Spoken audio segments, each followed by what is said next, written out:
le sang de Jésus, le sang de Jésus, le sang de Jésus, le sang de Jésus, le sang de Jésus, le sang de Jésus, le sang de Jésus. Dans le puissant nom de Jésus, nous avons prié. Amen, amen, amen. Bien-aimés dans le Seigneur Jésus-Christ, bonjour ou bonsoir, suivant le temps qui se passe là où vous êtes maintenant. Je suis apôtre Focam chrétien du ministère de Jean, chapitre 8, verset 32, John était le ministère. Je suis votre partenaire de prière de tout le temps. Je suis votre partenaire de prière de tous les jours. Encore que la grâce et la paix de notre Seigneur Jésus-Christ soient avec vous et toute votre famille. Amen. J'ai été envoyé pour libérer des captifs. Amen. Avant que nous ne commençons notre thème de prière d'aujourd'hui, papa, maman, je vais vraiment vous exhorter de mettre une cuillère à café d'huile d'onction dans votre bouche. Laissez-la durer dans votre bouche au moins 2 minutes avant de l'avaler après. De la même manière, mettez un peu d'huile d'onction dans la paume de 2 mains. Frottez vos mains suffisamment avec l'huile d'onction. Frottez vos mains. Frottez bien vos mains. Oui, frottez très bien vos mains. Frottez très bien. Frottez votre front avec l'huile d'onction. Touchez vos cheveux avec l'huile d'onction.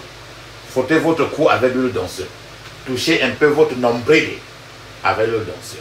Ce que vous avez fait pour vous aujourd'hui. Faites la même chose et le plus souvent pour vos enfants, vos bien-aimés. L'huile d'onction. Amen. La Bible nous dit dans 1 Thessaloniciens chapitre 5 verset 17, il est écrit priez sans cesse.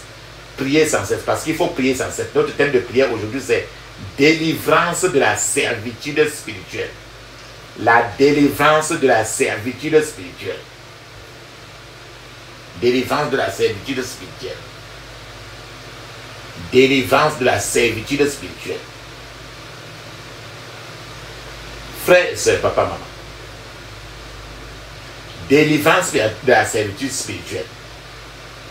C'est spirituel. N'importe quoi qui est spirituel est plus compliqué. C'est mieux ce que tu vois, mais ce que tu ne vois pas, c'est encore plus grave. Attends, je vais partager avec vous Luc, chapitre 13, verset 11. Luc, chapitre 13, verset 11, il est écrit. Il y avait là une femme possédée par un esprit d'infirmité qui la rendait infirme depuis 18 ans.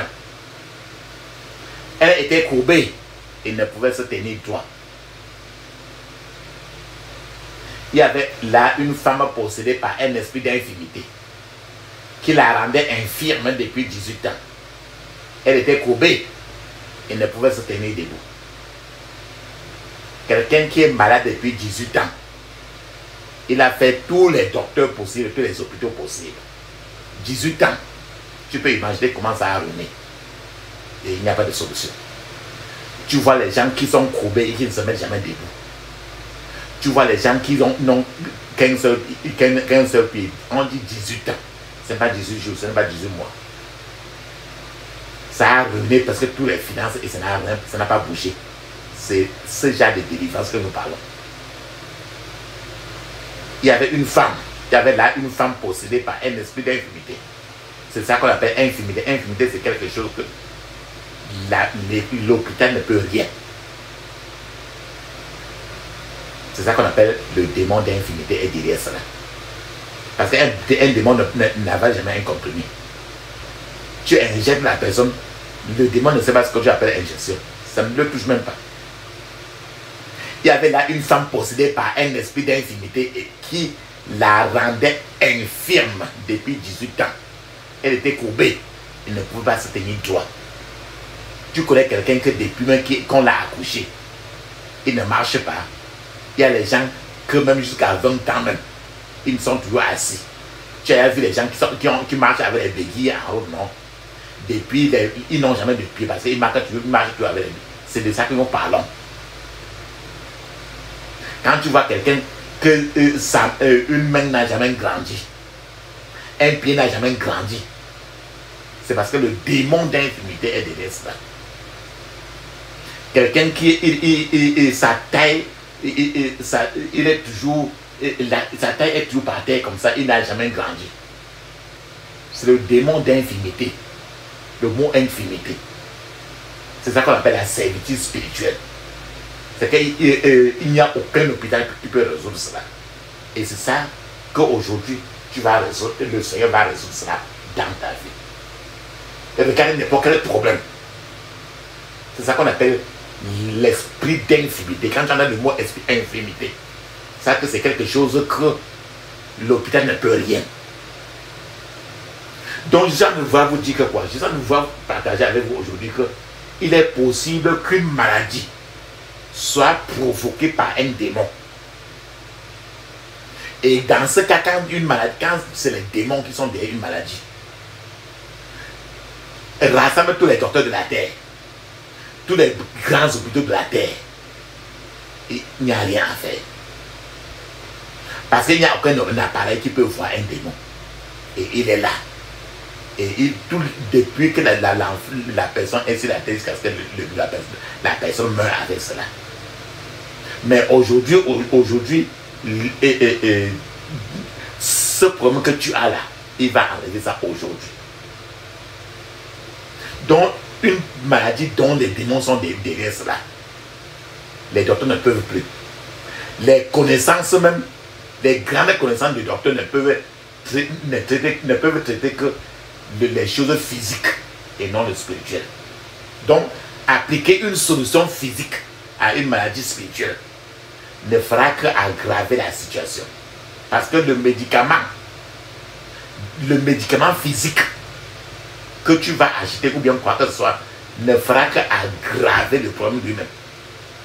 Cela peut également amener la victime de cette maladie à avoir encore des nouveaux démons qui pouvaient tourner la personne, qui pourront faire que la personne devienne un toxicomane.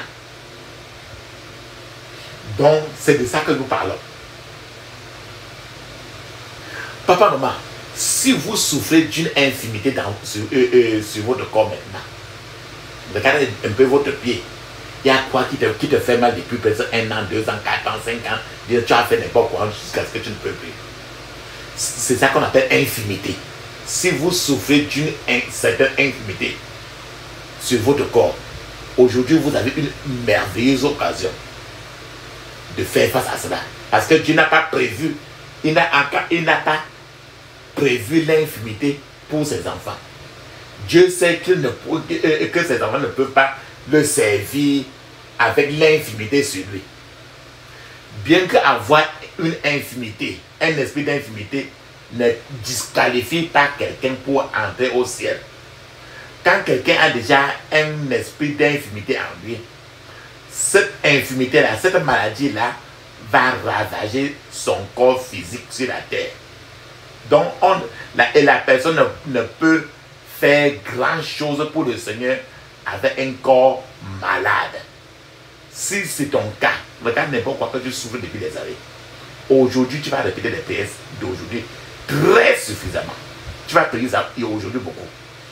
L'infimité peut ravager le corps de quelqu'un.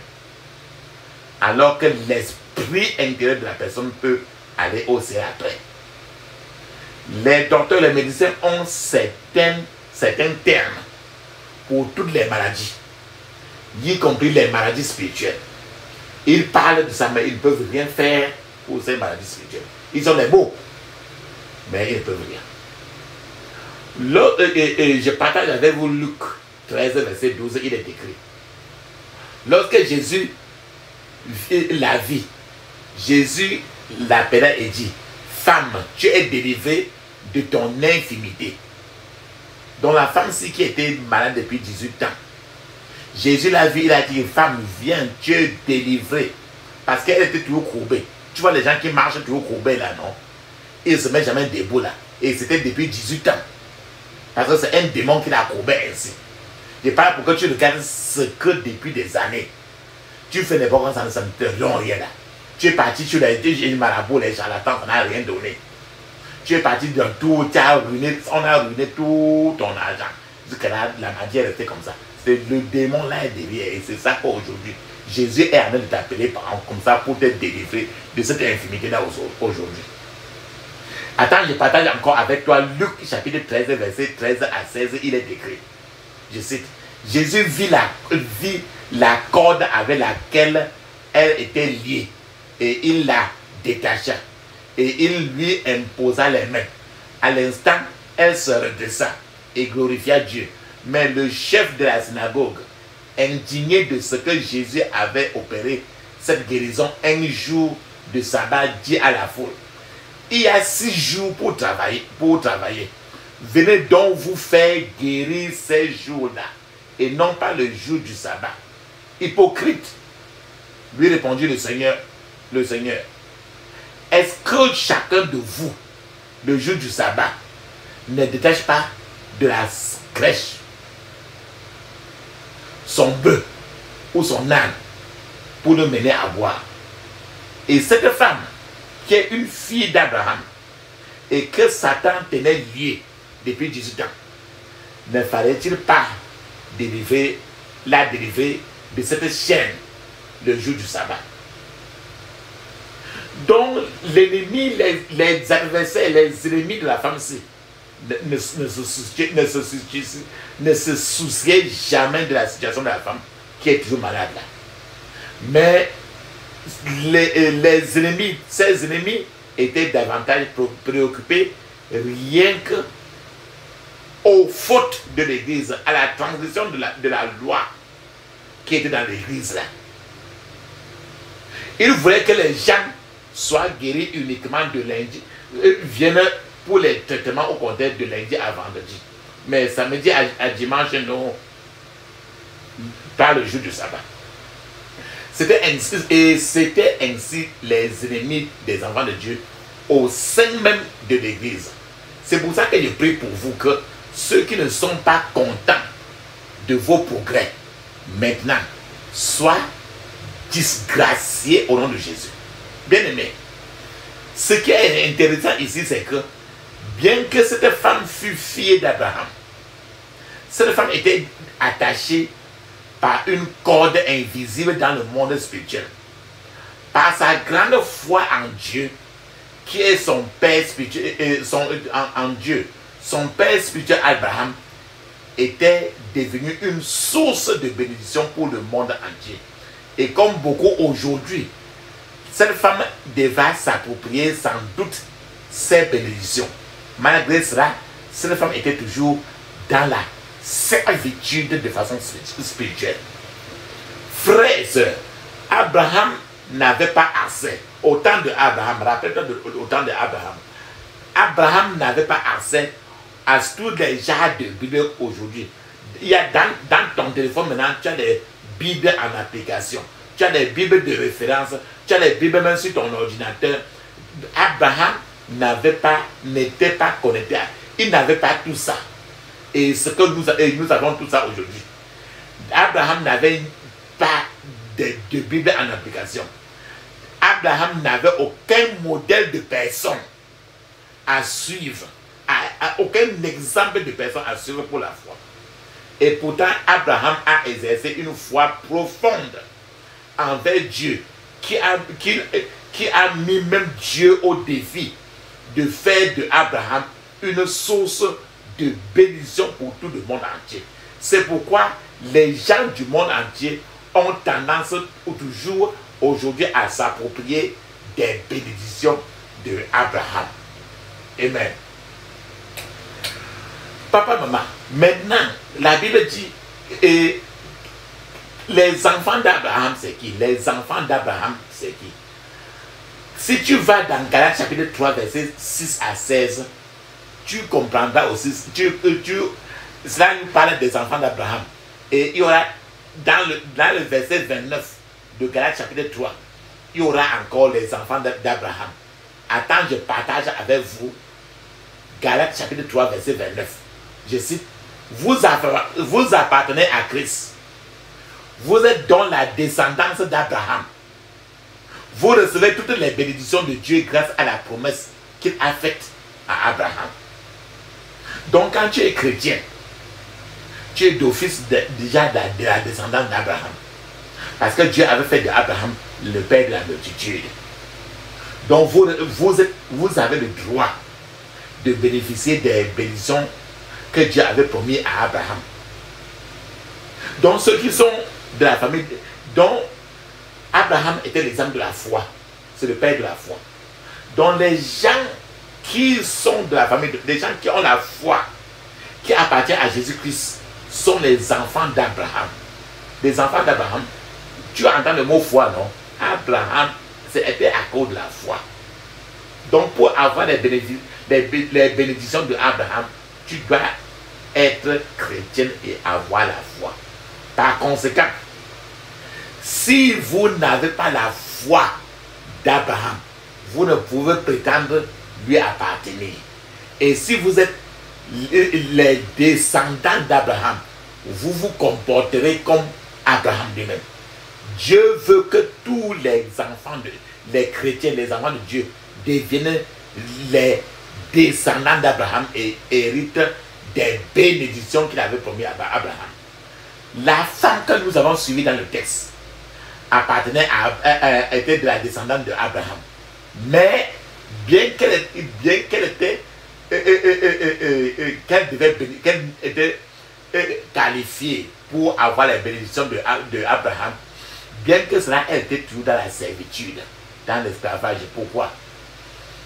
Il en est de même pour la plupart des croyants d'aujourd'hui, des chrétiens d'aujourd'hui. Beaucoup d'enfants d'Abraham sont enchaînés, sont dans une prison. Leur situation pourrait être comparée à l'histoire d'un gorille qui est enfermé dans un cage pendant des années. Les ennemis de la bête, de cette gorille, lui rendent visite et lui jettent même des pierres. Les amis de la gorille viennent également lui donner des bananes. Et la gorille continue à vivre ainsi pendant longtemps, jusqu'à ce qu'un homme blanc s'offre à lui pour l'acheter. Son offre fut acceptée et il le sortit de sa cage et le garda dans un environnement propice à la liberté. Mais à la surprise totale de l'homme blanc, le gorille n'a pas pu s'approprier sa liberté parce qu'habitué à la prison, habitué à la cage. Beaucoup de gens sont comme ça. Une personne asservie, une personne dans la servitude ne peut pas profiter des bénédictions d'Abraham. La Bible nous dit que les bénédictions d'Abraham s'étendent à nos prospérités physiques et nos prospérités matérielles. Nos prospérités physiques et matérielles. Si l'esprit de quelqu'un est malade, la maladie va affecter le physique. Ce qui explique pourquoi le diable le plus souvent lui-même cherche d'abord à ravager l'intérieur du corps d'une personne. Sachant que lorsque l'intérieur du corps de la personne est déjà pourri, pollué, tout ce que vous touchez sera également affecté. Les côtés spirituels, les côtés physiques, les côtés matériels de quelqu'un sont les trois domaines, les trois départements de la vie dans lesquels une personne peut être dans la servitude. Donc une personne peut être dans la servitude de la drogue. Une personne peut être dans la servitude même de la dette. En d'autres termes, servitude, c'est servitude. L'asservissement, c'est l'asservissement. Il n'y a pas de petite esclavage, il n'y a pas de petite servitude. Mais lorsque vous marchez dans la foi d'Abraham, les gens peuvent avoir tendance à vous considérer comme un fanatique de la Bible. Les gens peuvent penser que vous êtes tout simplement un peu rude, intolérant envers les autres. Mais lorsque vous commencez à récolter les fruits de la marche dans la foi d'Abraham, les gens vont commencer à se demander même comment tu es arrivé jusqu'à ce niveau. Je te donne encore un témoignage d'un quelqu'un là. C'est un homme qui était vraiment... Et c'est quelqu'un qui priait trop, il aime trop la prière. Il prie trop. Cet homme-là disait que le plus souvent à son lieu de travail, en temps de réaction, il va toujours se cacher pour prier. Pendant que les autres étaient toujours dans le cafétéria pour soit manger, à occuper à d'autres choses. Mais lui, il aime tout passer le temps à prier. Et quand ce gars-là passait le temps à prier tout ça à l'endroit du travail comme ça, partout il est toujours, tous les jours, il ne fait que prier. Et quand les choses ont commencé à bouger fortement dans sa vie, changer de très régulièrement dans sa vie, on a nommé le gars superviseur. Et bien après, il a continué toujours lui à prier. Après, on l'a nommé directeur dans l'entreprise où il travaillait. Et un temps même, il a même démissionné même de ce poste-là. Et quand il a démissionné pour aller ailleurs, il est parti maintenant. Pour venir en voiture, grosse voiture, rendre visite à ses anciens collègues. Et juste, même comme il était déjà nanti ainsi, il n'a pas relâché la prière. Toujours prier, prier sans cesse. Et le plus souvent, tu vas toujours remarquer qu'on qualifie souvent de fous ceux qui prient trop. On dit quand tu pries trop, on dit que tu es quelqu'un, un fou. Ceux qui marchent par la foi sont souvent traités de fous. Parce que la foi n'est jamais logique. Chacun veut, les gens veulent voir avant de connaître. Quiconque s'approche de Dieu, papa, maman, avec l'espoir de recevoir de Dieu, doit d'abord oublier d'abord toutes ces connaissances qu'il possède. Ce que la foi tente de faire peut parfois être illogique. Le plus souvent, la foi n'a même pas de sens. Le plus souvent, la foi n'a rien de scientifique. Regardons un peu, rappelons-nous encore, quand Dieu a demandé à Abraham de sacrifier son fils unique Isaac, qui était son seul trésor, le plus cher, et son espoir de demain. Abraham n'a pas discuté avec Dieu. Parce qu'Abraham savait que c'était Dieu qui avait pourvu, que c'est Dieu qui avait donné cet enfant. Et que Dieu pouvait donner un autre Isaac par la résurrection.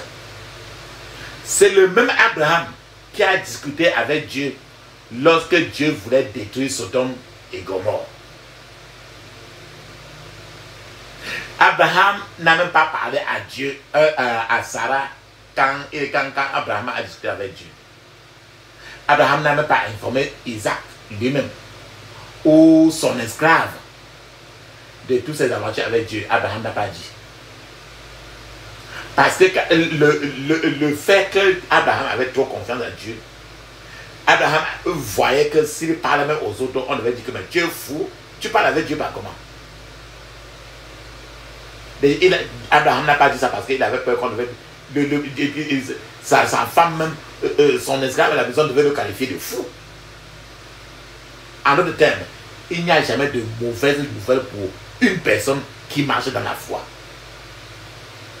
Les mauvaises nouvelles remettent toujours en question votre foi. Et en marchant dans la foi, nous avons toujours le courage de défier Dieu. Défier Dieu quand au problème plus graves qui se présenteront à nous. Nombreux sont les gens qui prient pour la guérison du cancer, pour être guéris du cancer. Trop de gens prient que je vais être guéri du cancer. Mais même le moindre mot de tête, ils n'ont pas de foi que Dieu peut guérir cela. Il y a trop de gens qui prient, ils demandent à Dieu que le Seigneur élimine tous les obstacles sur le chemin de ma vie. Mais ils oublient aussi que cela ferait d'eux des paresseux et des gens bons à rien aux yeux de Dieu. Papa, maman, Dieu n'a pas appelé ses enfants à être harcelés par l'ennemi. Les enfants de Dieu sont dans la servitude beaucoup. Mais Dieu n'a pas voulu cela et Dieu ne veut pas cela. Pourquoi les enfants d'Abraham sont-ils dans la servitude? Quelles sont les raisons derrière cette servitude des enfants d'Abraham? La première raison qu'on peut évoquer maintenant d'abord, c'est le péché. Les enfants d'Abraham, ça veut dire que les chrétiens sont mariés au péché. Les gens aujourd'hui sont trop mariés au péché. Et puisque monsieur péché est le mari, tandis que le pécheur c'est la femme. Une alliance maléfique est ainsi conclue entre Monsieur Péché. Et cette alliance continuera à forcer le pécheur à commettre régulièrement les péchés. Tant que ce mariage est encore en place, en d'autres termes, les problèmes continueront de régner dans la vie du pécheur. C'est ce qui se passe. Et d'autres fois, quand tu vois comme ça, quand tu interpelles quelqu'un, et tu lui dis de payer, il ne regarde pas, il ne regarde que son matériel. C'est parce que la personne entre la personne et le péché, il y a un mariage maléfique. En d'autres termes, papa, maman, si vous supprimez le péché, la question du péché dans la Bible, il n'y aura plus de Bible même. Et le Sauveur n'aurait pas eu besoin de venir dans le monde pour se sacrifier pour l'humanité. Parce qu'il est venu à cause du péché. Vous pouvez avoir fait peut-être beaucoup d'écoles de la Bible. Mais si le péché n'est pas éliminé de votre vie, toute la connaissance que vous pourriez acquérir, cela n'aurait servi à rien. Tous vos sujets de cours, tous vos chapitres que vous avez appris à l'université de la Bible, au collège de la Bible, à l'école de la Bible, ne seraient que des théories et des histoires si le péché n'est pas éliminé. C'est pourquoi la Bible dit que dans les derniers temps, plusieurs se détourneront de la foi parce qu'ils s'attacheront à des esprits trompeurs et à des enseignements inspirés par des démons. C'est 1 Timothée chapitre 4 verset 1. Voilà le péché qui met les enfants de Dieu, la génération d'Abraham, dans la servitude. La deuxième chose, c'est l'ignorance. La deuxième raison pour laquelle les enfants d'Abraham sont dans la servitude, c'est l'ignorance. Mon peuple meurt pour faute de connaissance. C'est Osée chapitre 4, verset 6. En d'autres termes, il ne s'agit pas des personnes sataniques. C'est le peuple de Dieu qui meurt faute de connaissance. Si Samson lui-même avait su que, étant couché sur les genoux de Dalila, le fait de si Samson avait su que les genoux de Dalila devaient étrangler son destin, il devait fuir.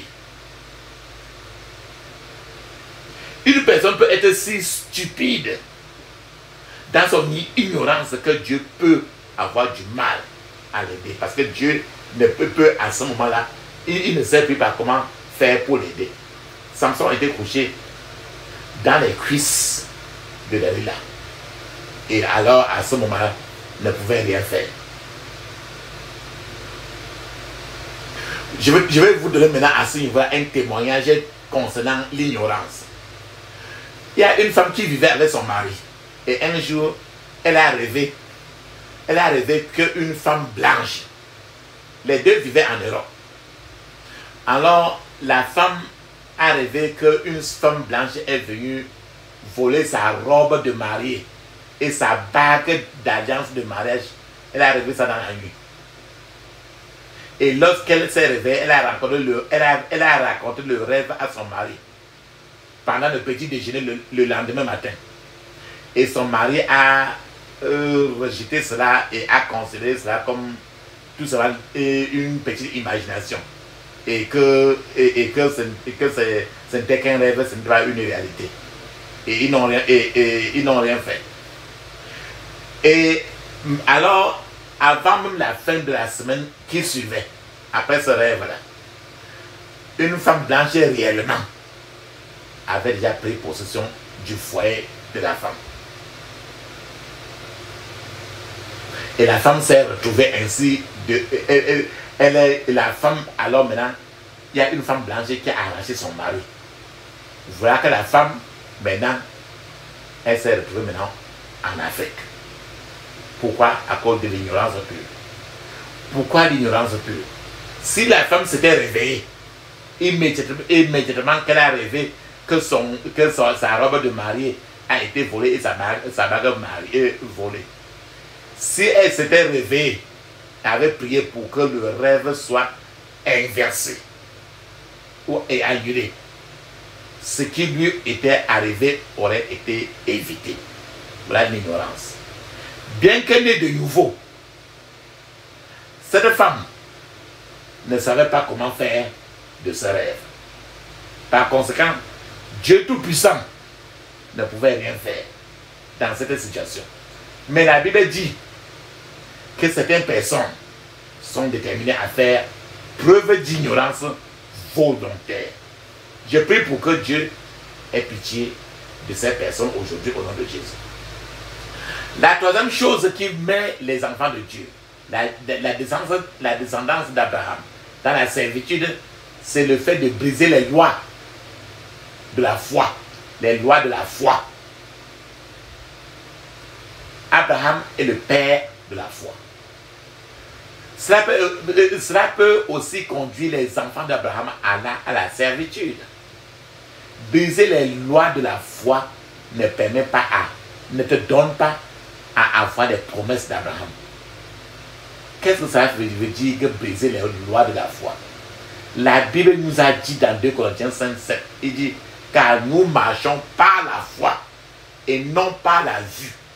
Donc, on ne marche pas parce que nos yeux physiques voient. On marche parce qu'on ne voit pas. Donc, la foi pour un enfant de Dieu doit être enracinée dans la parole de Dieu. La foi ne doit pas être enracinée dans le cerveau, ni dans la pensée, ni dans vos sentiments, ni dans l'opinion personnelle. La foi doit être enracinée dans la parole de Dieu.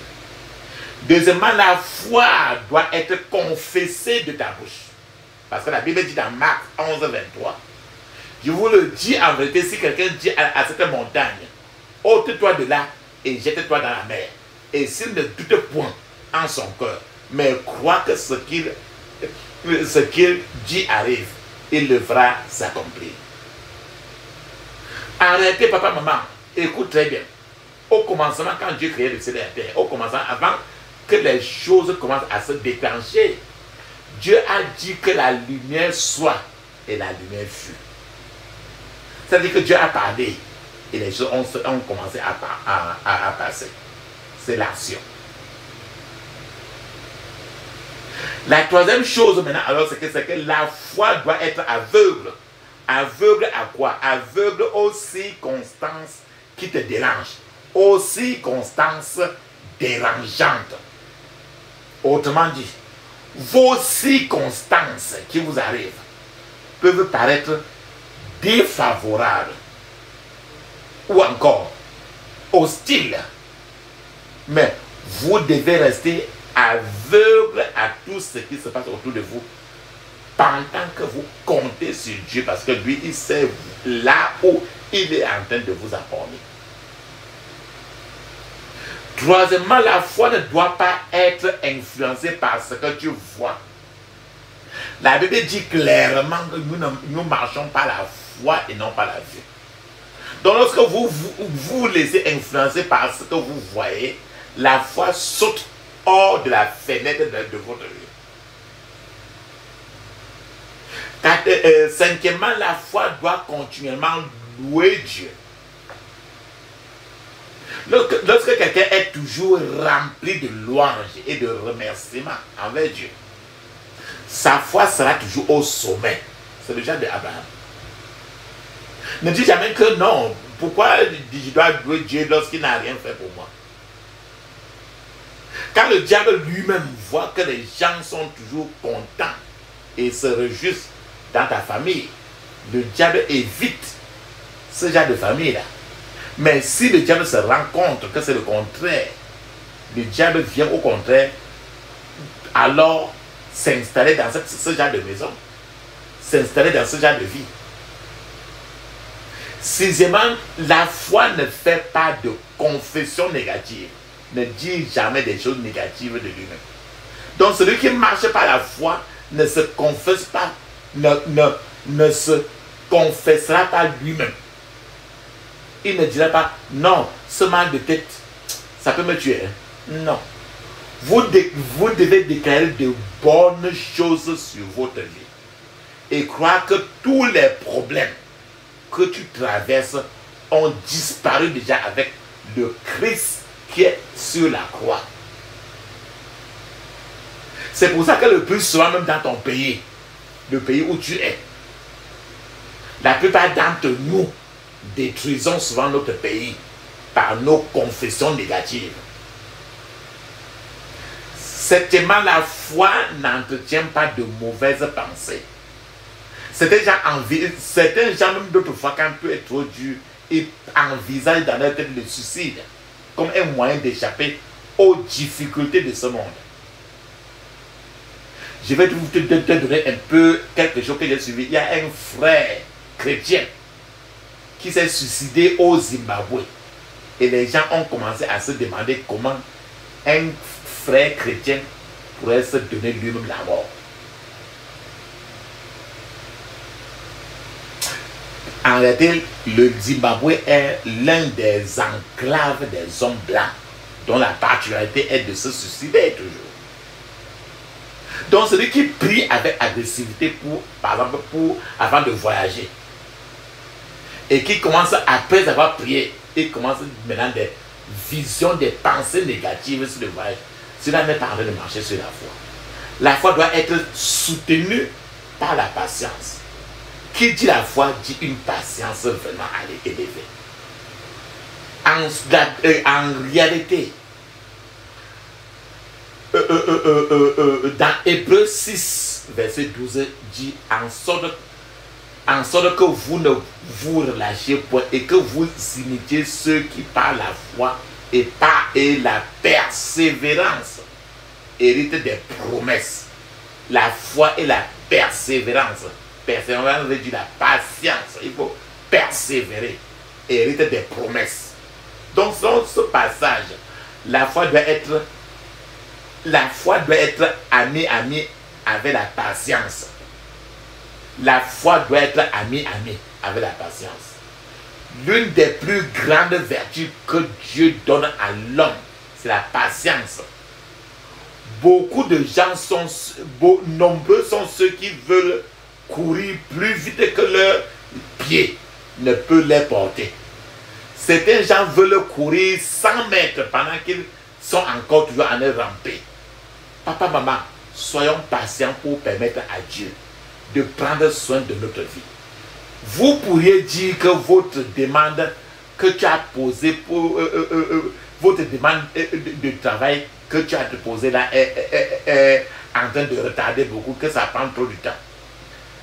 Je vais vous dire quelque chose. Il se peut par exemple que Dieu veuille vous retirer d'abord, que Dieu veuille vous retirer quelqu'un de ce groupe, ou bien que Dieu veuille d'abord fermer la gueule des lions envoyés par l'ennemi pour vous attaquer. En d'autres termes, le retard, la patience n'est toujours qu'à notre avantage. Par exemple, lorsque vous plantez le maïs, lorsque vous semez le maïs, vous ne revenez pas le jour suivant vous ne revenez pas chaque matin le déterrer et vérifier si ça grandit. Si vous le déterrez, vous vérifiez chaque matin, ce maïs-là ne pourra jamais grandir. Vous devez faire preuve, papa, maman, de patience. Autre chose, papa, maman, la foi n'abandonne jamais. Si vous êtes un enfant de la descendance d'Abraham, vous n'abandonnerez jamais. J'ai été témoin de nombreuses situations impossibles dans ma vie que le Dieu d'Abraham, d'Isaac et de Jacob a renversé. C'est le Dieu du prophète Élie, c'est le même Dieu du prophète Élie. C'est le même Dieu que le prophète Élie a invoqué sur le mont Carmel et qui lui a répondu par le feu. La 10e chose, c'est que la foi doit résister au découragement et à la peur. C'est pourquoi vous ne devez pas avoir d'amis qui sont baignés par la peur, d'amis qui sont trop plongés dans le découragement. Sinon, vous avez trop de travail à faire. Donc si votre foi est sujette au découragement, Si votre foi est sujette à la peur, ce n'est pas la foi d'Abraham, mais c'est une foi de Thomas. Thomas, dans Jean chapitre 20, verset 25, il est écrit, les autres disciples lui dirent donc, nous avons vu le Seigneur. Mais il leur dit, si je ne vois dans ses mains la marque des clous, et si je ne mets mon doigt dans la marque des clous, et si je ne mets ma main dans son côté, je ne croirai point. Là, Thomas qui a douté, le Thomas qui est le monde du doute. Et ce fut une honte pour Thomas de voir Jésus, car Jésus a déclaré à Thomas clairement que heureux qui ne voit pas et qui croit. Donc la foi, c'est ne pas voir et croire. La foi de Thomas est synonyme de la foi des médecins et des scientifiques modernes qui croient seulement à l'observation et croient rien qu'à l'expérimentation, un point, un trait. La foi doit être libérée pour agir. La foi doit marcher pour agir. La foi doit être accompagnée d'une action. Une illustration de la foi peut être comme une femme. C'est le cas de la femme que nous avons dit dans la Bible aujourd'hui. En quittant de sa maison, cette femme-là, qui était courbée pendant 18 ans, et qu'elle avait un esprit d'infimité, quand elle quittait de sa maison, elle s'est dit dans son cœur qu'elle ne voulait pas se faire distraire par la foule.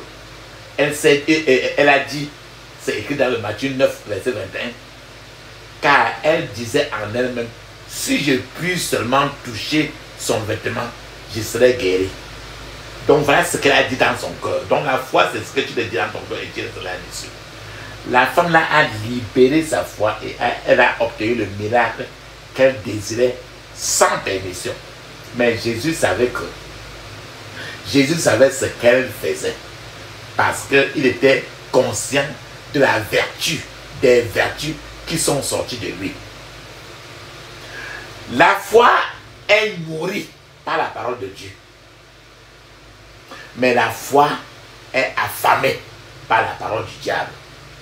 La foi est nourrie par la parole de Dieu et la même foi peut être affamée par la parole du diable. Qu'est-ce que ça nous dit? Le diable est le meilleur prédicateur. Par conséquent, si vous écoutez le diable, votre voix sera affamée. En ce sens que les gens vont... si tu écoutes le diable, les gens vont te dire que les gens sont... tout le monde s'est marié. Va choisir n'importe qui, tu te maries avec lui. Tu attends pourquoi? Tu attends quoi? Voilà le langage du diable. C'est la foi du diable. La foi ne pleure jamais. La foi ne grogne jamais. Et la foi ne se plaint pas. Ne deviens pas un Jérémie, un prophète Jérémie de ces temps modernes. Jérémie, c'est le prophète des pleurs. La foi oublie les échecs du temps passé. Tu ne dis pas que parce que ta prière n'a pas été exaucée, tu vas abandonner ta foi. Non. La foi s'éteint en continuant à vivre dans un péché qu'on connaît très bien. La foi ne marche pas pour ceux qui veulent se conformer au désir, au plan, à la vie des gens qui sont autour de lui. Votre foi ne peut marcher, si vous vous comparez aux autres.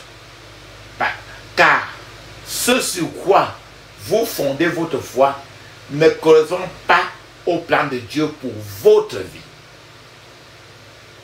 Il faut être très prudent à ce sujet. Si tu regardes un peu la lecture, si tu lis un peu dans le psaume 73, nous voyons là-bas un homme qui voulait faire une comparaison. et qui s'est rendu compte qu'il commettait une grave erreur en se comparant aux autres. La foi n'est jamais envieuse des autres. Si quelqu'un réussit très bien, papa, maman, vous n'avez pas à l'envier, vous devez plutôt le soutenir par vos prières. Intercéder pour lui pour qu'il continue à avancer. Plus vous l'enviez, plus vous intercédez et priez pour lui, plus Dieu vous bénira. L'esprit d'envie vient du feu de l'enfer et détruit très vite les gens. De plus, suivre les conseils des gens qui sont envieux vous mettra toujours dans des graves problèmes. Je donne un témoignage à ce niveau. Il y a une sœur avec des problèmes avec son mari. Et elle est allée consulter et elle a parlé à sa camarade. Sa camarade lui a dit de ne pas accepter des bêtises que son mari dit. Sa camarade lui a conseillé en disant que si ton mari te dit encore des bêtises, il faut lui rendre l'appareil, il faut lui rendre coup sur coup. Elle dit un mot, tu lui remets le même mot. Et la sœur a répondu à sa camarade que si je fais ça, ça va être... on va commencer à se chamailler à la maison. Sa camarade a dit encore que c'est le seul moyen de te libérer de quelqu'un qui cherche à te contrôler de cette façon à la maison. Malheureusement, la personne qui donnait ce conseil à cette sœur était elle-même pratiquement chez elle dans son foyer, dans une servitude, dans un esclavage de son propre mari. Elle ne bronchait jamais, elle ne bronchait pas le moindre mot lorsque son mari commençait à parler. Et voilà qu'elle est en train de conseiller à quelqu'un d'autre de se rebeller contre son mari par envie, parce qu'elle avait l'esprit d'envie. Bon, voilà ce qui s'est passé alors. À peine la femme là, sa camarade est rentrée, elle a appliqué ça dans son foyer. Maintenant, les problèmes ont éclaté dans son foyer. Et un soir, lorsqu'elle est rentrée, maintenant pour donner le compte rendu à celle qui l'a conseillé. Et elle a dit que mon mari m'a mis à la porte. Maintenant, sa camarade qui l'a conseillé lui a dit, je suis désolé, hein. Je ne peux pas, ça ne me dit rien. Ne viens pas ici avec ton sac. Je ne veux pas que mon mari te rencontre ici. Ça va créer des problèmes dans mon foyer. Prends tes affaires et va-t'en. La sœur, alors maintenant, cette sœur maintenant, choquée, a répondu à cela comme c'est toi qui m'avais conseillé de partir et toquer comme ça et mon mari, et j'ai eu des problèmes et j'ai quitté le foyer et mon mari m'a chassé, non? Et cette femme-là maintenant, le conseiller satanique maintenant a retoqué en disant que non, n'importe qui peut te conseiller, n'importe qui peut te dire n'importe quoi. Parfois ça marche, parfois ça ne marche pas. Donc ce n'est pas ma faute, moi ça m'a conseillé, je m'en fous. Frères et sœurs, voilà l'esprit d'envie. Et quand tu es ignorant, tu tombes dans des problèmes. La foi se concentre sur Dieu seul et non sur une autre chose. La foi ne cherche pas d'alternative, mais la foi a les yeux toujours sur Dieu. La Bible dans Matthieu 14:30 dit, mais voyant que le vent était fort, il eut peur. Et comme il commençait à s'enfoncer, il s'écria, Seigneur, sauve-moi. Seigneur, sauve-moi. C'est comme ça l'apôtre Pierre. Dès que l'apôtre Pierre a détourné son regard du Seigneur Jésus, l'apôtre Pierre a commencé à chavirer, à sombrer dans l'eau. Une autre loi a commencé à dominer le cœur de l'apôtre Pierre. C'est la loi du doute. La foi se concentre donc sur Dieu seul et ne cherche pas d'alternative. C'est le genre de foi de l'aveugle Bartimée.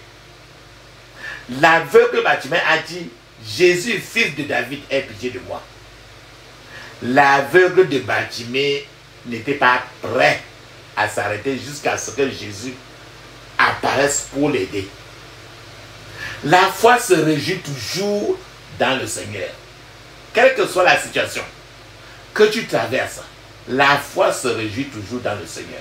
Parfois, ce qu'une personne perçoit comme un échec peut être au contraire un escalier divin, un escalier divinement tracé, placé pour accéder à un royaume supérieur. Mais si vous le considérez comme un échec et que vous vous découragez, la foi vous quitte. La foi est ensevelie par l'inquiétude et les soucis. Lorsque vous êtes inquiet et très soucieux, vous aurez l'impression de n'avoir jamais même prié. L'inquiétude et les soucis anéantissent les prières. Il y a un frère qui disait toujours, prier quand on peut. Pourquoi prier quand on peut s'inquiéter?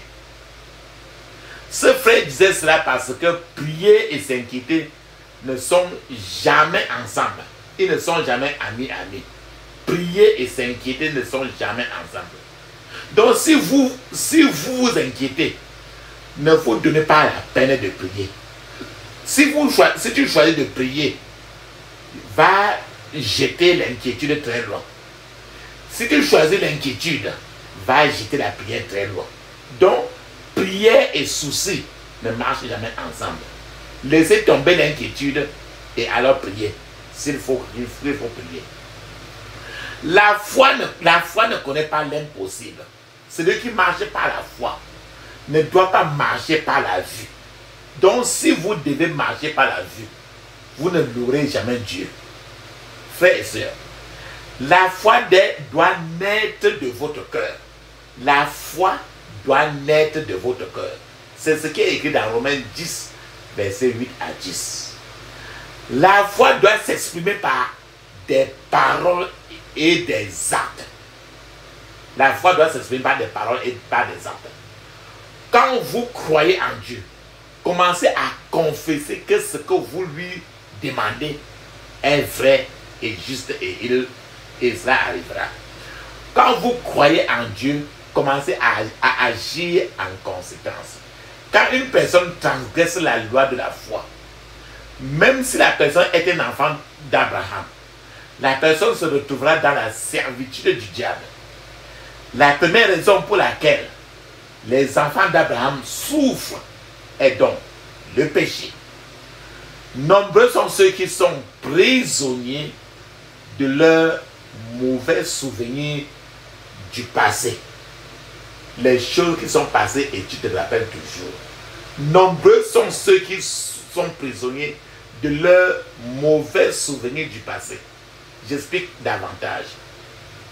Une personne, par exemple, de 42 ans, qui a donné sa vie déjà à Jésus-Christ, peut encore être hanté par ce que lui il a fait, ou ce qui lui est arrivé il y a de cela près de 21 ans. Chaque fois qu'un malheur lui arrive, la personne connecte du coup cela à cet incident survenu il y a 21 ans. Donc, tu te rappelles de quelque chose que chaque fois, quand ça se passe en toi, tu te rappelles que bon, ceci c'est parce que telle chose. Et cette personne continue à demander pardon à Dieu pour la même chose. Même après que Dieu lui a pardonné. Si vous êtes dans cette situation, vous devez décider aujourd'hui de sortir de cette servitude aujourd'hui de votre mémoire. Sortez de cette servitude aujourd'hui, dans les prières aujourd'hui. Ne laissez pas de mauvais souvenirs de ton passé. par de l'ignorance, ruiner votre vie présente et votre vie future.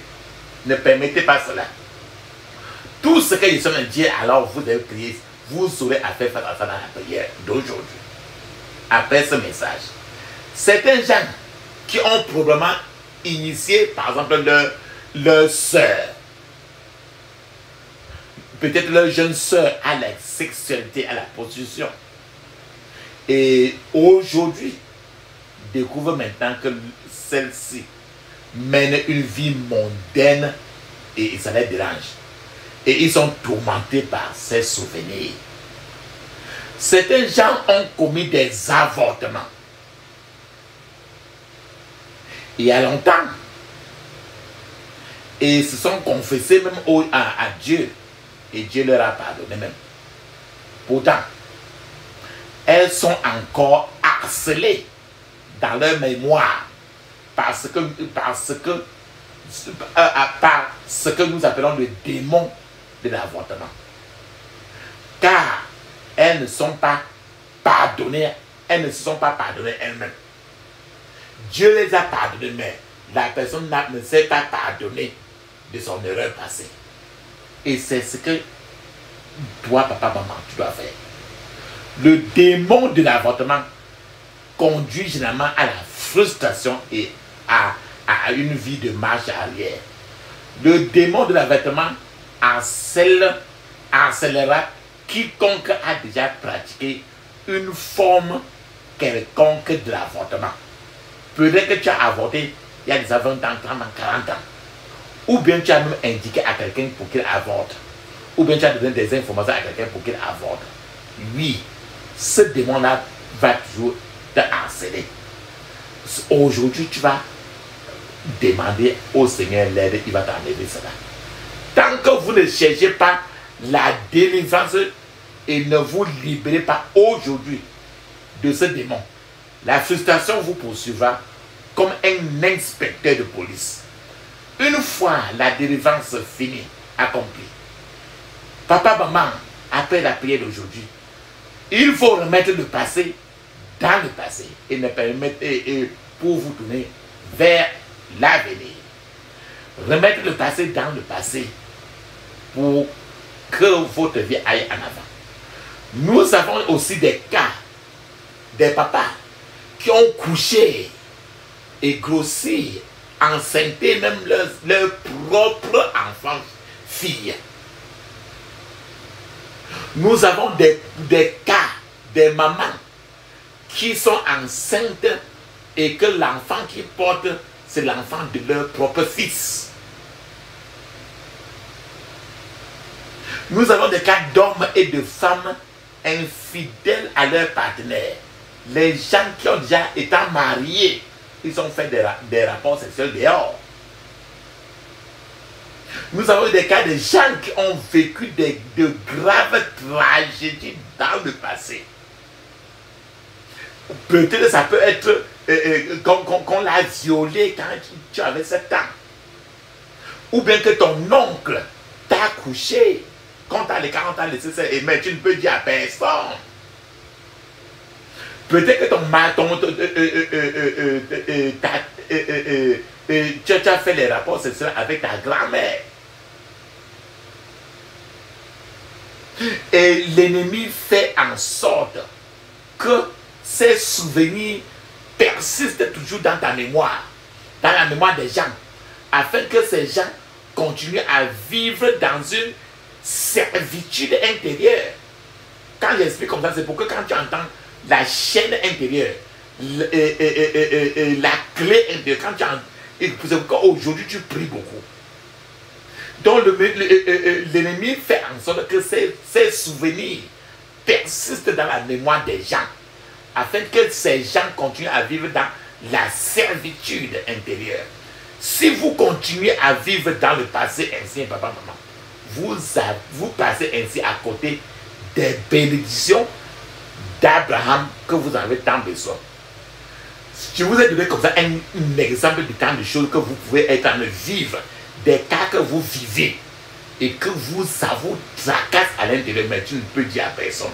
C'est de ça que tu vas prier aujourd'hui, évidemment. Certains gens tentent même d'éliminer ces démons imaginaires d'eux-mêmes au lieu de sauter hors, au lieu de quitter la vie du passé. Il y a des gens qui, chaque fois qu'ils se souviennent de certains événements passés, perdent le moral et deviennent soudainement tristes, même s'ils étaient très contents auparavant. Si vous êtes comme ça, vous ne pouvez pas bénéficier des bénédictions d'Abraham. Pourtant, tu en as besoin de cela aujourd'hui beaucoup. Et c'est pour ça que tu vas prier aujourd'hui beaucoup et le Seigneur va libérer tout ça de ta vie. Certains gens vivent avec un lourd fardeau de choses qu'ils ne peuvent partager avec d'autres gens. Mais c'est dans le cœur et un cœur est lourd. Ils ne peuvent partager avec personne. Bien qu'ils refusent même de les partager, ils les gardent obstinément gravés dans leur mémoire. Et ils sont ainsi dans une servitude. Ils doivent aujourd'hui s'en débarrasser. Sinon, les bénédictions d'Abraham seraient difficiles à obtenir. Le Seigneur, pendant que tu pries, le Seigneur va évacuer tout cela. Beaucoup d'entre nous, papa, maman, ont besoin de se pardonner eux-mêmes. Car Dieu nous a pardonné et Dieu a revendiqué déjà notre liberté. L'une des raisons pour lesquelles les enfants d'Abraham souffrent est que les enfants d'Abraham permettent l'utilisation d'armes sataniques dans leur vie. Le diable a beaucoup à offrir pour assujettir les enfants d'Israël, les enfants d'Abraham. Le diable utilise dans son arsenal des armes sataniques contre les chrétiens, jour et nuit. Je vais vous donner un exemple d'armes que le diable utilise contre les enfants de Dieu.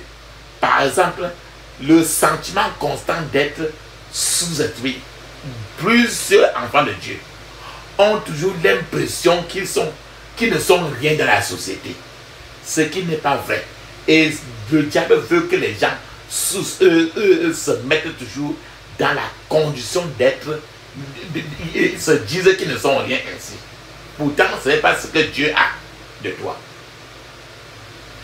Le diable cherche à ce que les gens soient toujours dans les soucis, dans les inquiétudes. Ce que Dieu ne veut pas. Dieu veut la joie. Le diable veut toujours que les enfants de Dieu, les enfants d'Abraham, aient une peur qui conduit toujours au manque de confiance en Dieu. Nombreux sont ceux qui sont devenus comme ce serviteur dans la Bible. Ceux qui avaient peur de l'échec, d'être comparé aux autres et de prendre des risques. Et il est parti enterrer son talent. La parabole de talent. Il a refusé d'agir, d'utiliser ses talents parce qu'il était prisonnier de la peur. Le diable utilise aussi le doute, la colère, la culpabilité. Nombreux sont ceux qui ont laissé les armes de l'ennemi agir dans leur vie. Il est important, papa, maman, d'identifier ces choses et de s'en libérer dès aujourd'hui. Lorsque certains viennent à Dieu, eux-mêmes, ils ne croient pas que leur vie peut changer. Dieu veut changer, mais eux-mêmes, ils ne croient pas que Dieu peut changer leur vie. Certains gens disent même que leur situation, au contraire, est en train de s'empirer depuis qu'ils sont en train de prier. Ils déclarent que leurs rêves sont toujours des rêves négatifs. Car parce qu'eux, ils manquent de foi. Ils ne voient pas, ils n'ont pas des yeux spirituels pour voir. Frères et sœurs, je suis en train de vous dire que nous sommes entourés de nombreux gens. Les gens sataniques. Des gens assez méchants. Le premier problème est que ces gens méchants, les gens méchants qui sont autour de toi, se haïssent eux-mêmes, entre eux beaucoup. et ne peuvent donc pas aimer les autres. La Bible dit, aime ton prochain comme toi-même. Donc il faut s'aimer soi-même avant de pouvoir aimer les autres. Ainsi, si vous ne vous haïssez pas, vous ne soumettrez pas votre vie à l'ennemi. Frères et sœurs, Jésus est ici aujourd'hui pour libérer les gens. La Bible dit que nous devrions être prudents comme un serpent et doux comme une colombe. La Bible dit aussi dans Matthieu 10, verset 16, je cite, « Écoutez, je vous envoie et vous serez comme des brebis au milieu des loups. Soyez donc prudents comme des serpents. Soyez aussi comme des colombes et ne faites rien de mal. » La Bible appelle ceux avec qui nous vivons dans cette société d'aujourd'hui des loups, L-O-U-P-S. Or, pour qu'un brebis c'est l'enfant de Dieu, pour qu'un brebis puisse marcher au milieu des loups, des méchants, certaines choses doivent entrer dans la vie du brebis et qui paralyseront les loups, quelle que soit leur ténacité. Considérons maintenant un peu l'activité de connaître un loup. Papa, maman, certains gens,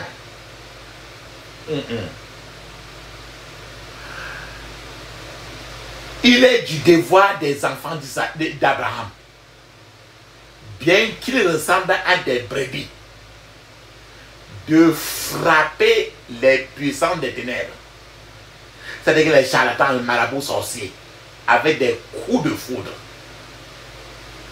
de les balayer avec un grand tourbillon. C'est ce qu'un brebis doit faire contre les loups de la société. Frères et sœurs, je vais profiter de l'occasion pour le plus souvent, tu entends toujours, retourne à l'envoyeur au nom de Jésus. Retourne à l'expéditeur au nom de Jésus. Retourner à l'envoyeur veut dire que quoi? Il y a quelqu'un qui s'est posé cette question dans le même. Retourner, quand on dit que retourner à l'envoyeur, ça veut dire que quoi? Imaginez qu'un chrétien vous soit attaqué par une sorcière et il prie. Il dit que toute pièce, toute flèche de la sorcellerie dans ma vie retourne à ton expéditeur au nom de Jésus. Et maintenant que les flèches retournent à l'expéditeur, et ça provoque des problèmes et des afflictions dans la vie de la sorcière. Bon, maintenant si la sorcière apprenait qu'elle était sur le point de mourir et se soumettait maintenant rapidement à la délivrance, aux prières, tout en renvoyant maintenant elle-même les flèches à leur expéditeur dans la prière, les flèches retourneraient-elles aux croyants qui les avaient envoyés? C'est la question, c'est la première question. La deuxième question est que dans tous ces problèmes de retour à l'envoyeur, retour à l'expéditeur, qui porte alors les flèches pour que ça parte? S'agit-il des anges ou bien des démons qui portent ces flèches-là? Quels sont les vaisseaux qui transportent ces flèches d'un endroit à un autre? Pourquoi prier pour que tout esprit qui s'oppose à votre progrès tombe et meure? Tomber et mourir, ça veut dire quoi? Est-ce qu'un esprit peut-il mourir? Frère, je vais tenter de nous donner un peu des éclaircissements à retour à l'envoyeur, tombe et meurt. Je vais examiner les choses une par une. Lorsque une personne porteuse d'esprit de la sorcellerie, quelqu'un qui a un démon de sorcellerie, c'est une sorcière, un voyant, un charlatan, quelqu'un qui masse, un voyant, un herboriste, eux tous ils ont des démons de la sorcellerie.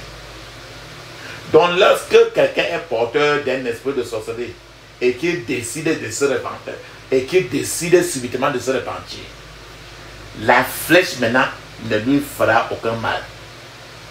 Et l'esprit de la sorcellerie qui ne peut jamais se repentir, le démon de la sorcellerie ne peut jamais se repentir. Ce démon-là va quitter le corps de cette sorcière et aller maintenant pénétrer une autre personne qui se rend disponible lorsque la personne qui s'est repentie de la sorcellerie renvoie maintenant les flèches. Ces flèches alors ne reviendront pas aux croyants, mais ces flèches vont partir. Elles vont se rassembler et retourner retourner maintenant à monsieur le diable lui-même. Monsieur le diable est celui qui a fabriqué tous ces flèches et il est à l'origine de tous ces flèches. C'est l'expéditeur initial. Donc quand on dit retour à l'expéditeur, ça veut dire que quand tu renvoies les flèches là, ça va au diable. Ça va au diable. Il est l'expéditeur initial. Bon, quand on dit tombe et meurt au nom de Jésus, meurt au nom de Jésus, que signifie tomber et mourir? Nous parlons la mort. Quand on dit que meurt au nom de Jésus, mourir, ça veut dire être séparé de Dieu. Si quelqu'un est éternellement séparé de Dieu, ça veut dire que la personne est dans un gouffre sans fond. La Bible parle de gouffre sans fond. Gouffre, c'est un gros trou. Et quand tu regardes là, il n'y a pas de fond. Ça ne fait que continuer. Le gouffre sans fond, c'est l'endroit où les mauvais esprits, les démons, ils ne veulent jamais que tu les envoies là-bas. Ils refusent d'aller là-bas. Ils n'aiment pas ce place-là parce que c'est un lieu de la souffrance sans fin. Donc quand tu dis tombe et meurt, ou bien quand tu dis meurt, les démons n'aiment pas entendre ce mot-là. Donc quand tu dis tombe et meurt, ce que tu as de dire va tomber dans le gouffre sans fond et que tu sois enfermé pour toujours à l'intérieur et tu ne sortiras plus jamais. Aucun démon, le diable et ses démons, aucun n'aime entendre parler de ça. Ce qui fait que le mot meurt au nom de Jésus. Tombe et meurt au nom de Jésus. C'est un mot que eux ils n'aiment pas. Ils vont te supplier que ne prononce jamais ça. Parce que ça veut dire que c'est le gouffre sans fond. Sans fond. Le gouffre, donc un go through.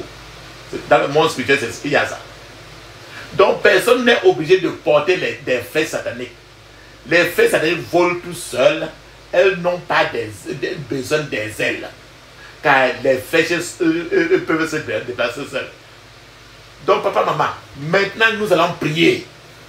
Mais si vous écoutez ce message et que vous n'êtes pas né de nouveau, que vous n'avez pas donné votre vie à Jésus-Christ, la première chose à faire pour bénéficier des bénédictions de Dieu est de donner votre vie à Jésus-Christ.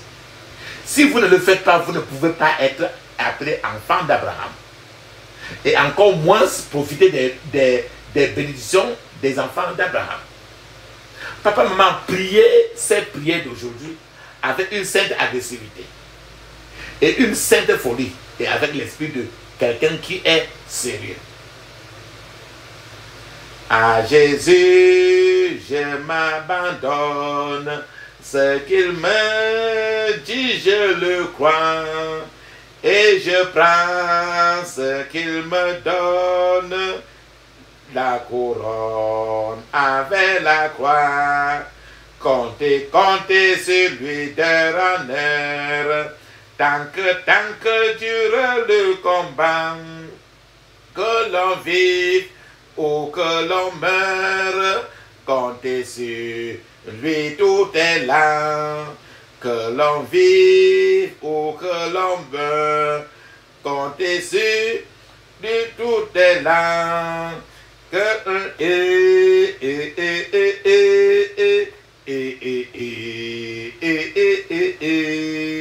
Comptez, comptez celui de honneur. Tant que dure le combat, que l'on vive ou que l'on meure, comptez sur lui, tout est là. que si l'ennemi se montre, mon cœur n'est point troublé. Avec Christ à sa rencontre, je puis aller sans trembler. Comptez sur lui de rendeur, tant que dure le combat. Que l'on vive ou que l'on meure, comptez sur lui tout est là. Que l'on vive ou que l'on meure, comptez tout est là. Que l'on vive ou que l'on meure, comptez sur lui tout est là. Amen. Ce chant est sorti de chant de victoire. Et le nom c'est à Jésus je m'abandonne. Vous le reverrez aussi dans Sous les ailes de la foi. Et c'est presque partout. Ferme tes yeux, papa, maman. Tout ce que tu as suivi aujourd'hui, tu vas le prier. On va prier beaucoup. Dis ceci. Je couvre mon esprit, mon âme, mon corps et toutes mes possessions du sang de Jésus. Je couvre mon esprit, mon âme, mon corps et toutes mes possessions du sang de Jésus.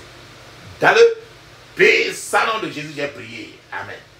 Papa, maman, tu as suivi les avortements, ainsi de suite. Tu vas demander vraiment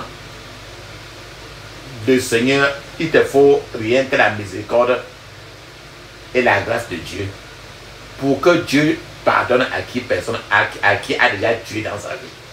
L'avortement, c'est tuer. Donc aujourd'hui,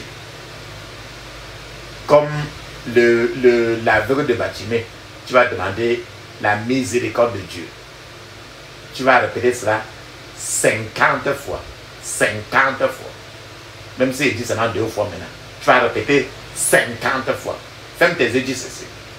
Mon Père, pardonne-moi et aie pitié de moi. Écoutez mes prières au nom de Jésus.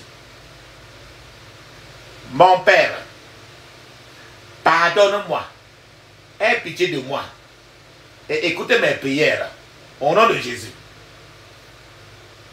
Mon Père, pardonne-moi, aie pitié de moi et écoutez mes prières. Dans le puissant nom de Jésus, j'ai prié. Amen. Ferme tes yeux, dis ceci. Tout pouvoir obscur assigné à me suivre retourne en arrière et attaque ton envoyeur. Au nom de Jésus, ferme tes yeux. Répète 21 fois. Tout pouvoir obscur assigné à me suivre retourne en arrière et attaque ton envoyeur. Au nom de Jésus. Dans le puissant nom de Jésus, j'ai prié. Amen. Toute porte ouverte à la servitude spirituelle dans ma vie. Toute porte ouverte à la servitude spirituelle dans ma vie. Soit fermée par le sang de Jésus. Au nom de Jésus. Je répète 21 fois. Soit fermée par le sang de Jésus. Au nom de Jésus. Dans le puissant nom de Jésus, j'ai prié. Amen. Toute servitude spirituelle dans ma vie soit brisée au nom de Jésus. Toute servitude spirituelle dans ma vie soit brisée au nom de Jésus. Dans le puissant nom de Jésus, j'ai prié. Amen. Répète 21 fois. Porte d'affliction dans ma vie soit fermée à jamais au nom de Jésus. Porte d'affliction dans ma vie soit fermée à jamais au nom de Jésus. Dans le puissant nom de Jésus, j'ai prié. Amen. Je vous ai dit aujourd'hui que quand on dit que meurt, c'est-à-dire que tombe dans le gouffre sans fin et soit fermé là-bas. Et aucun démon n'aime le mot là. Ferme tes yeux, dis ceci. tout pouvoir des ténèbres qui me visite la nuit, ton heure est venue. Meurs au nom de Jésus. Tout pouvoir des ténèbres qui me visite la nuit, ton heure est venue. Meurs au nom de Jésus. Dans le puissant nom de Jésus, j'ai prié. Amen. Maintenant, tu vas me demander les bénédictions d'Abraham. Ferme tes yeux, dis ceci. Tout ennemi des bénédictions d'Abraham dans ma vie reçoit la frustration totale au nom de Jésus. Tout ennemi des bénédictions d'Abraham dans ma vie reçoit la frustration totale au nom de Jésus. Dans le puissant nom de Jésus, j'ai prié. Amen. Ferme tes yeux, tu vas répéter au moins 21 fois. Seigneur, magnétise les anges de bénédiction vers moi. Au nom de Jésus. Seigneur, magnétise les anges de bénédiction vers moi. Au nom de Jésus. Dans le puissant nom de Jésus, j'ai prié. Amen. Tout esprit qui œuvre contre moi dans ma maison soit exposé et disgracié au nom de Jésus. Tout esprit qui œuvre contre moi dans ma maison soit exposé et disgracié au nom de Jésus. Tout esprit qui œuvre contre moi dans ma maison soit exposé et disgracié au nom de Jésus. Dans le puissant nom de Jésus, j'ai prié. Amen. Je vous ai parlé des infimités, des choses qui défient l'hôpital. On a parlé de la femme là qui a passé 18 ans courbée comme ça là, jamais debout. L'os, certainement on a fait les chirurgies jusqu'à être fatigué. 18 ans. Ferme tes yeux, dis ceci. Je chasse tout esprit d'infimité au nom de Jésus. Je chasse tout esprit d'infimité au nom de Jésus. Je chasse tout esprit d'infimité au nom de Jésus. Dans le puissant nom de Jésus, j'ai prié. Amen. Ferme tes yeux, dis ceci. Tout propriétaire d'infirmité porte ton fardeau et meurt au nom de Jésus. Tout propriétaire d'infirmité porte ton fardeau et meurt au nom de Jésus. Dans le puissant nom de Jésus, j'ai prié. Amen. Regarde n'importe quelle maladie que tu as et que ça a duré trop sur toi. Crie, répète ceci au moins 21 fois. Quand tu n'as même rien dit. Ferme tes yeux, répète clairement, dis ceci. Toute infimité de longue date,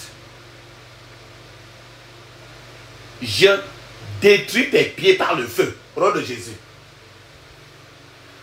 Toute infirmité de longue date, je détruis tes pieds par le feu, au nom de Jésus. Dans le puissant nom de Jésus, j'ai prié. Amen. Dieu, il a dit qu'il ne veut pas que tu vives avec la maladie. Ferme tes yeux, dis ceci. Je refuse de vivre avec la maladie. Au nom de Jésus. Tu vas répéter ceci même 100 fois. Si tu as au moins même une seule maladie en toi. Je refuse de vivre avec la maladie. Au nom de Jésus. Dans le puissant nom de Jésus, j'ai prié. Amen. Papa, maman, maintenant, je veux que vous posiez votre main, une main, sur ta poitrine. La paume de ta main sur ta poitrine. Et maintenant, tu vas prier. Tu vas prier. Ferme tes yeux, dis clairement.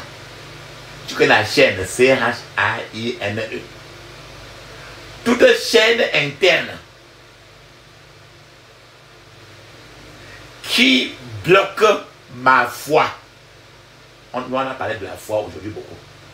Toute chaîne interne qui bloque ma foi soit brisée au nom de Jésus. Répète au moins 21 fois. Toute chaîne interne qui bloque ma foi soit brisée au nom de Jésus. Dans le puissant nom de Jésus, j'ai prié. Amen. Ferme tes yeux, dis ceci. Oh Dieu, lève-toi. et donne-moi une foi qui déplacera les montagnes. Au nom de Jésus. Oh Dieu, lève-toi. Et donne-moi une foi qui déplacera les montagnes au nom de Jésus. Dans le puissant nom de Jésus, j'ai prié. Amen. Tu connais le mot ancre. A-N-C-R-E. Tu connais la corde qu'on attache des pirogues au bord de l'eau avec, non? C'est ça qu'on appelle ancre. A-N-C-R-E.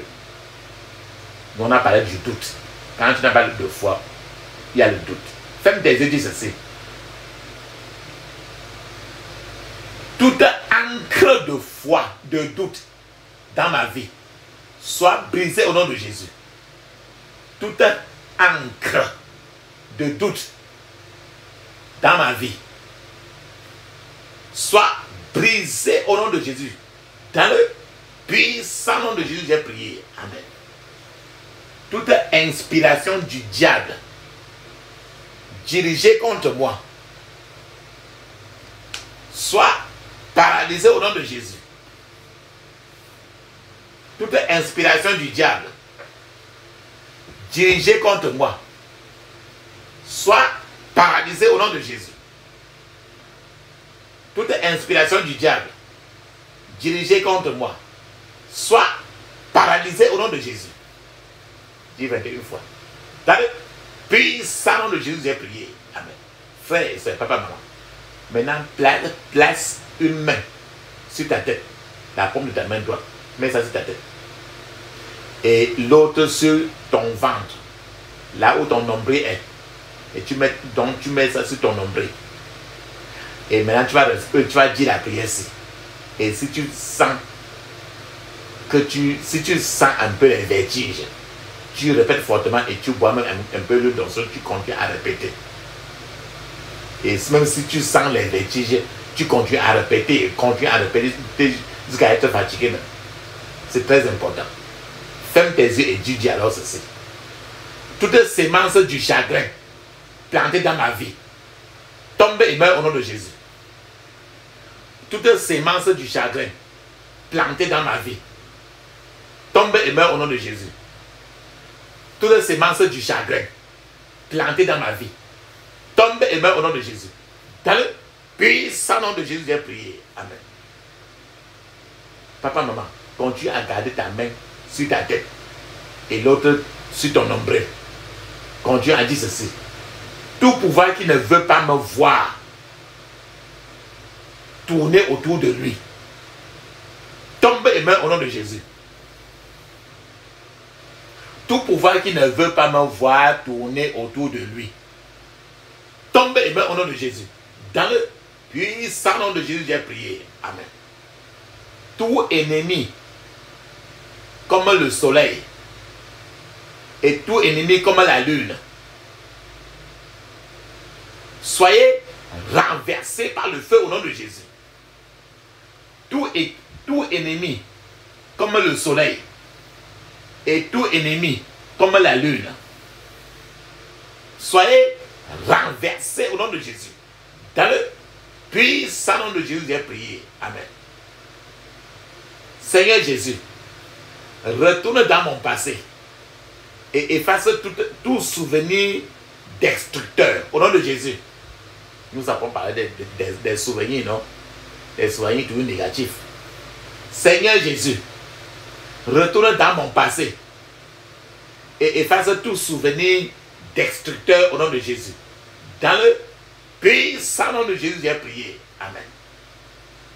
Tout matériel de la sorcellerie qui descend sur moi, tout matériel de la sorcellerie qui descend sur moi, soit filtré par la croix du calvaire, au nom de Jésus. Tout matériel de la sorcellerie qui descend sur moi, soit filtré par la croix du calvaire, au nom de Jésus. Dans le puissant nom de Jésus, j'ai prié. Amen. Toute réunion convoquée contre moi par les pouvoirs de la sorcellerie soit dispersé irrévocablement au nom de Jésus. Toute réunion convoquée contre moi par les pouvoirs de la sorcellerie soit dispersée irrévocablement au nom de Jésus. Dans le puissant nom de Jésus, j'ai prié. Amen. Ferme tes yeux, dis ceci. Ô Dieu, délivre-moi de la cécité spirituelle, de la surdité et de l'ignorance spirituelle au nom de Jésus. Ô Dieu, délivre-moi de la cécité spirituelle, de la surdité spirituelle et de l'ignorance spirituelle au nom de Jésus. Dans le puissant nom de Jésus, j'ai prié. Amen. Je rirai le dernier, que l'ennemi le veuille ou non, au nom de Jésus. Je rirai le dernier, que l'ennemi le veuille ou non, au nom de Jésus.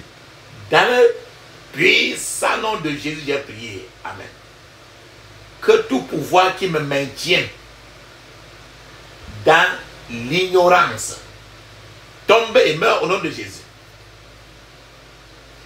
Que tout pouvoir qui me maintient dans l'ignorance tombe et meurt au nom de Jésus. Dans le puissant nom de Jésus, j'ai prié. Amen. Ferme tes yeux, dis ceci. Je n'avorterai pas le plan de Dieu pour ma vie. Au nom de Jésus. Je n'avorterai pas le plan de Dieu pour ma vie. Au nom de Jésus. Je n'avorterai pas le plan de Dieu pour ma vie. Au nom de Jésus. Dans le puissant nom de Jésus, j'ai prié. Amen.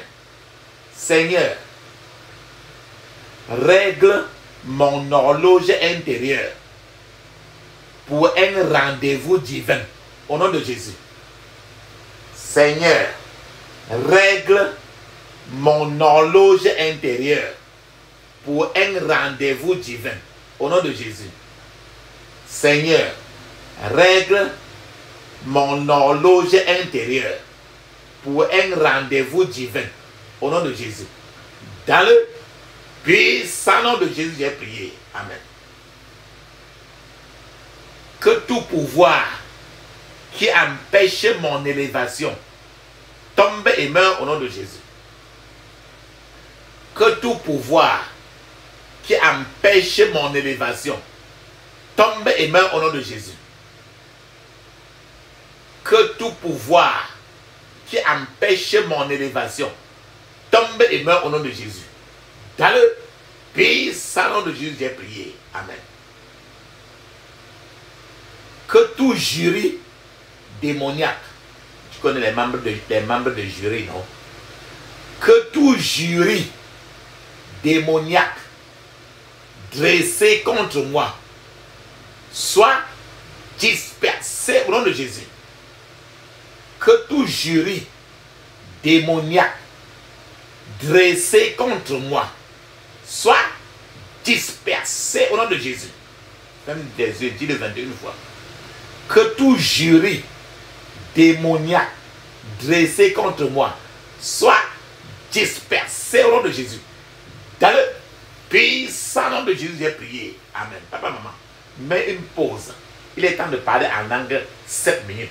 Le parler en langue est écrit dans Marc 16, 17. Actes des Apôtres, chapitre 2, verset 1 à 7. C'est encore écrit dans Ézéchiel, chapitre 5, verset 7. Ferme tes yeux, parle en langue. Je t'attends pendant que tu parles en langue 7 minutes. Vas-y. Dans